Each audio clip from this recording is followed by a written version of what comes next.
ஒரு உணவு விடுதியின் 3ஆம் தளத்தில் பிறந்தநாள் விழா ஏற்பாடு செய்யப்பட்டிருந்தது.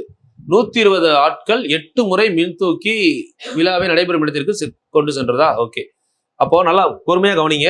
இப்போ 3வது 3rd ஃப்ளோர்ல வந்து பாத்தீங்கன்னா ஒரு பார்ட்டி நடக்குது. அந்த பார்ட்டிக்கு மொத்தம் 120 பேர் போறாங்க. லிஃப்ட்ல போறாங்க. 8 டைம் கூட்டு போகுது லிஃப்ட். அப்போ ஒரு டைமுக்கு எத்தனை பேர் போவாங்க? 120 பேர் இருக்கும். 15 பேரா போனா எத்தனை டைம் போவாங்க? 8 டைம் போவாங்களா? ஓகே. இதுதான் இப்ப கொடுத்துருக்காங்க. அப்படின்னா 12 டைம் லிஃப்ட் போச்சுன்னா எத்தனை பேரை கூட்டிட்டு போகும்னு கேக்குறாங்க. ஒரு டைம்ல எத்தனை பேரு? 120 பேரை 8 டைம்ல கூட்டிட்டு போனா ஒரு டைம்ல எத்தனை பேர் போவாங்க? 15 பேர். அப்ப ஒரு டைம் 15 பேர்னா 12 டைம்ல எத்தனை பேர் போவாங்க? 10 டைம் போனா 150 பேர். அது ஒரு 2 டைம் போனா 30 பேர். மொத்தம் 180 பேர். 180 பேர் டோட்டலா போவாங்க. இவ்வளவுதான் கொஸ்டின். ஸோ இதெல்லாம் பாருங்க, இதெல்லாம் நேர்மாறல்னு போகணும்னு அவசியம் இல்லை. லாஜிக்கலா யோசிச்சா சிம்பிளா ஆன்சர் வரும். 8 மீட்டர் நீளமுள்ள கம்பத்தின் நிழலின் நீளம் 6 மீட்டர். ஓகே, 8 மீட்டர் கம்பம், அது நிழல்ல பாத்தீங்கன்னா 6 மீட்டர்.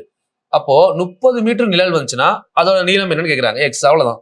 அப்படியே டிவைட் பண்ணி அப்படியே ஈக்குவல் பண்ண முடியும். இதையும் கேன்சல் பண்ணீங்கன்னா 5 டைம். 5 × 8 40. இது ஒரு லாஜிக். எக்ஸ் = 40 இப்படியே எடுத்துக்கலாம். இன்னொரு லாஜிக் என்ன சொன்னேன்? 8 கீழே எக்ஸ், இங்க 6, இங்க 30. 6க்கும் 30க்கும் என்ன ரிலேஷன் பாருங்க. 6 5 30. அப்ப அப்படியே பிரிக்கலாம். 8 5 எவ்வளோ? 40. அப்படியே எடுத்துக்கலாம் டைரக்டா.